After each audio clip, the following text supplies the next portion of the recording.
Good afternoon. It is July 21st, 2025. Thank you for joining me, Dorothea, on Through an Orthodox Christian Lens. I have some very interesting information to share today that is a little bit of a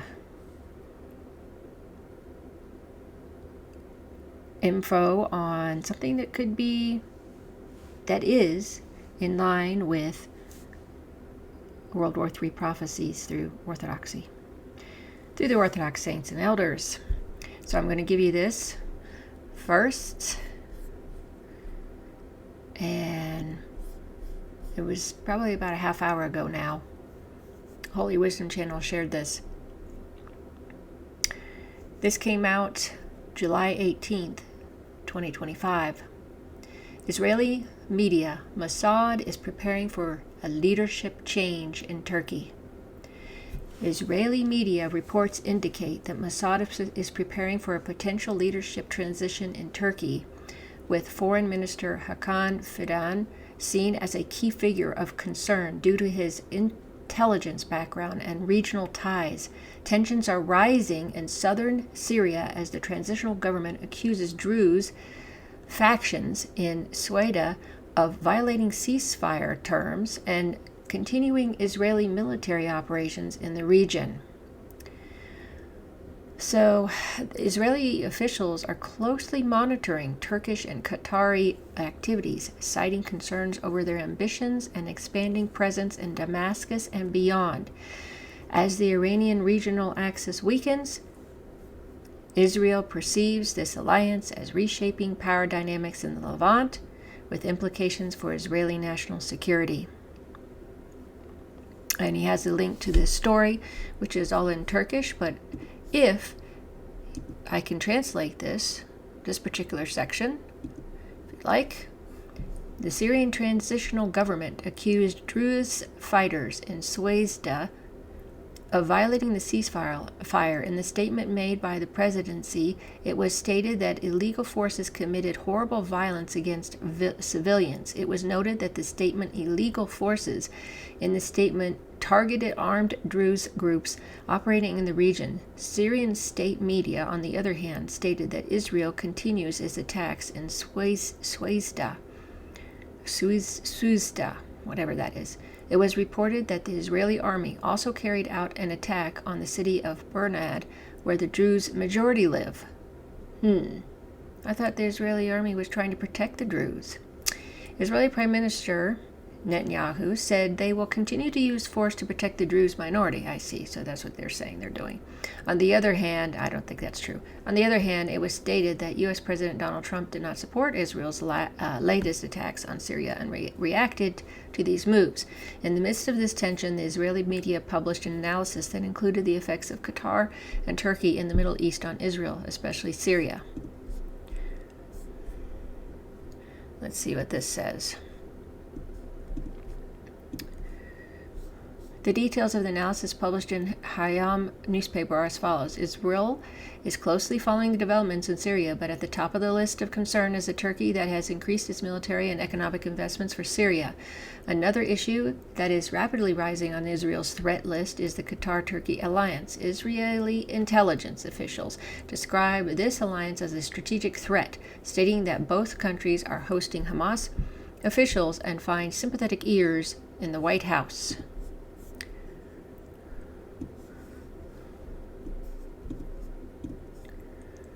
Qatar may cause concern in the future. For now, Turkey and Israel continue a non-conflict mechanism in Syria. The principle of not allowing Turkish military bases with Israel's red line is still valid. A senior Israeli diplomatic source told Israel Hayam that the Qatar-Turkey rapprochement was a natural relationship in the context of Syria, saying that Qatar aims to provide support for the new regime that emerged after the war. So far, we have not seen any alarming signs of Qatar's presence in Syria, but this may change in the future.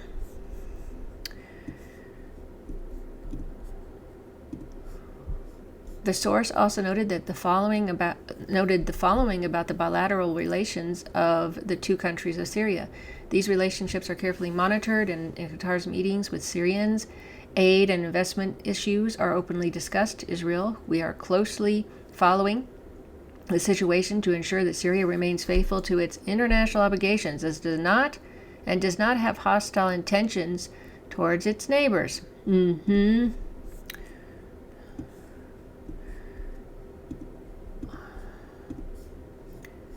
Leaders of the Axis, and then they have these names. Turkey and Qatar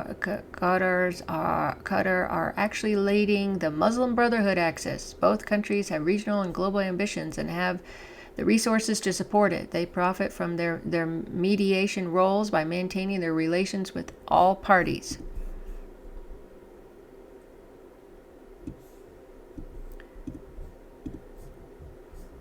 While the axis of Iran collapses, Qatar and Turkey are filling the gap. It is no coincidence that these two were the first countries to open an embassy in Damascus under the rule of Shara and to seek international recognition for the reconstruction of Syria.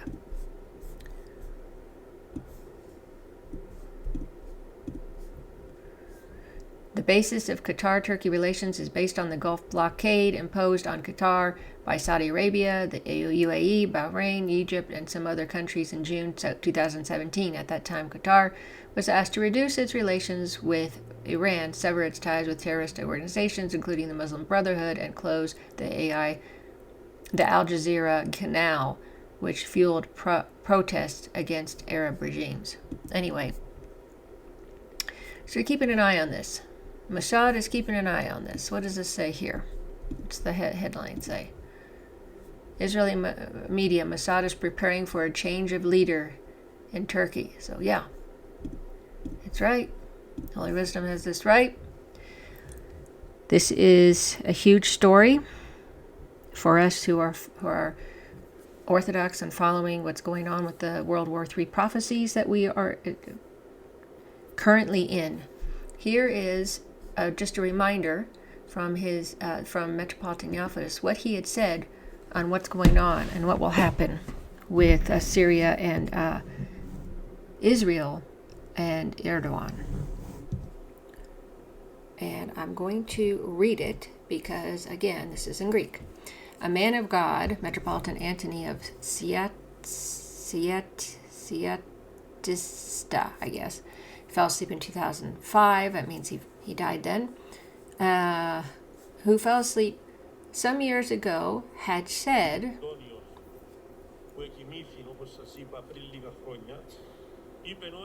when the war starts from Syria, I think it has indeed started. He said this, by the way.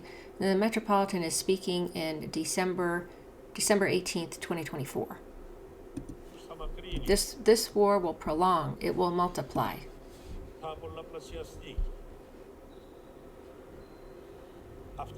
What we expect from here on.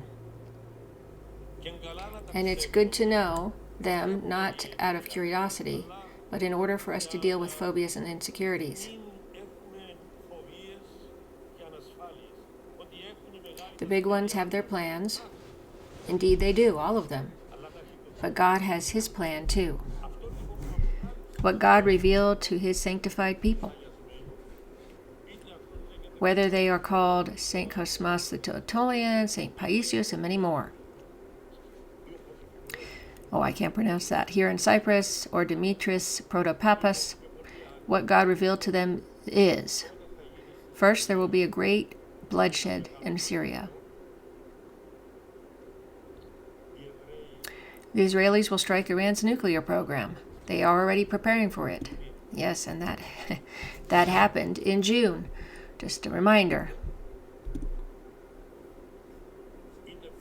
Either before or after this attack, Erdogan will fall. Well, it wasn't before, so it's going to be after, isn't it?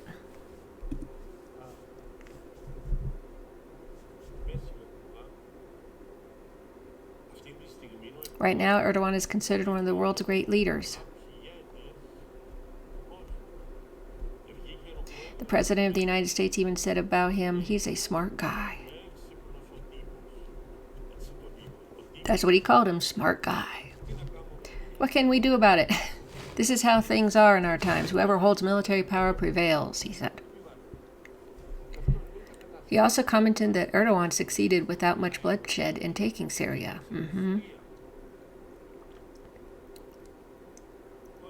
Essentially, he legitimized him.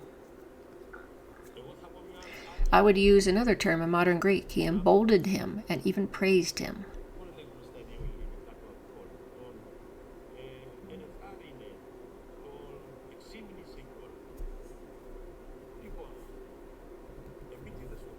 He did this deliberately to provoke Erdogan into starting a war with the Kurds now.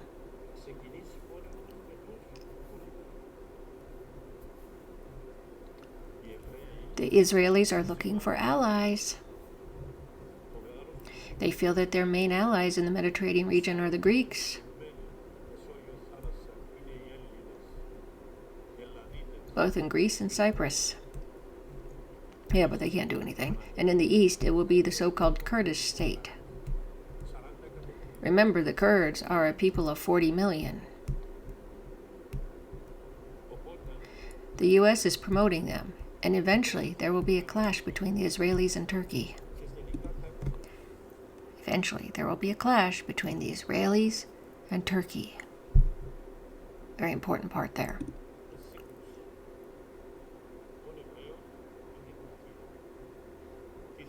What does the U.S. want? They do not want to lose Turkey from the Western Bloc under any circumstances. However, they want to control Turkey. Can they control Turkey with Erdogan in power? No, they can't.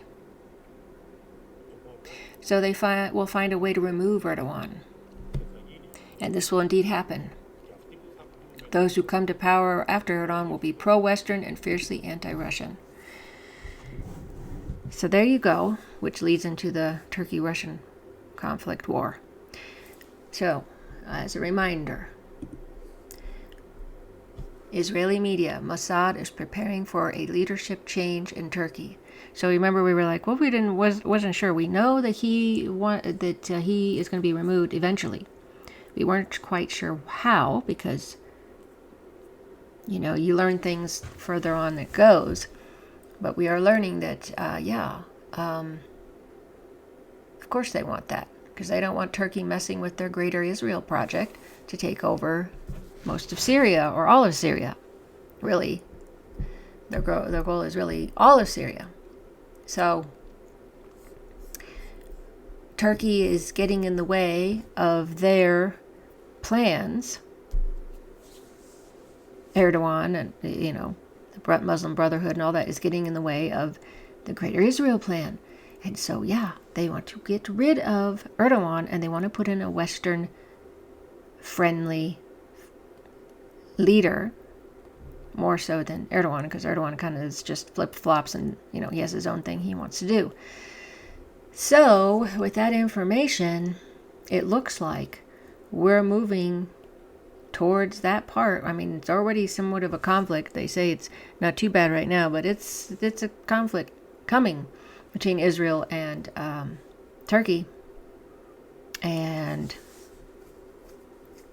it's not, we're going to wait until the next election in 2028 when Erdogan will not be running again, or that maybe they'll have early elections in November of this year. It looks to me like that isn't what it's going to be about. It's going to be about regime change through Mossad, and I'm sure CIA, MI6, the usual group. And this has been said now. We'll see what happens. We never know the time of how long that takes, but in any case, we see another aspect, another element of this World War III phase, and we're currently in World War III, and there's these different phases, and here is the one that we're talking about that people have been saying will be the next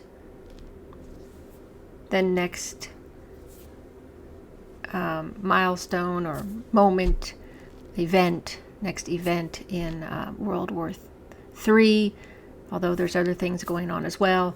I'm obviously centered on this for right now. Anyway, I hope you get something out of this. It's quite interesting news. And thanks so much for watching and for following my channel, and for all of your support, your comments, your kind comments, and all that you support me in. And I will be back later. Until next time.